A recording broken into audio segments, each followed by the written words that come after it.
ఈ కంపెనీ అదే కోవకు చెందిన అనుకొని కొంచెం వెస్టేజ్ నెగ్లెక్ట్ చేసిన. కాబట్టి మీరు గిట నాలాగా ఎవరు నెగ్లెక్ట్ చేయకండి. ఎందుకంటే వెస్టేజ్ అనేది తల్లి లాంటి కంపెనీ కాబట్టి మీకు ట్రావెల్ చేస్తూ ఉంటే మీకు తెలుస్తుంది. అవునే కదా, ఎందుకంటే ట్రావెల్ చేసిన వ్యక్తులకు తెలుసు వెస్టేజ్ పవర్ ఏందో. మీరు ఒక్కసారి వెస్టేజ్ ఐడి తీసుకుంటే ఆ అదృష్టం మీకే తెలుస్తుంది, అదృష్టమా కాదా అని చెప్పేసి.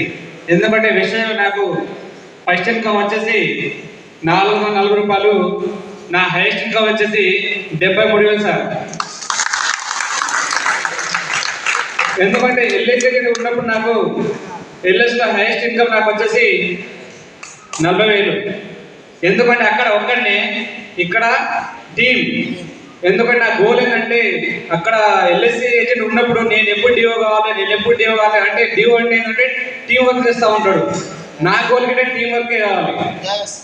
కాబట్టి ఇక్కడ ఏంటంటే వెస్టేజ్ నువ్వు ఎంత పెద్ద టీం చేస్తా అంత డబ్బులు ఉంది.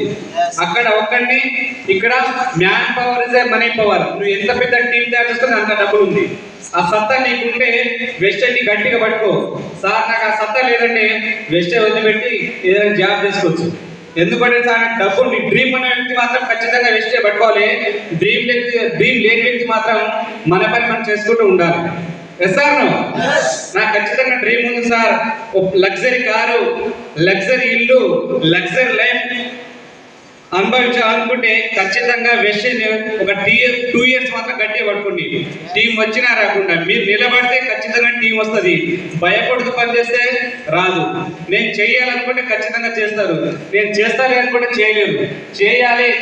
ఎందుకంటే మనం ముందు పోతా ఉంటే చాలా మీటింగ్ వస్తా ఉంటే మీకే అర్థమవుతా ఉంటుంది.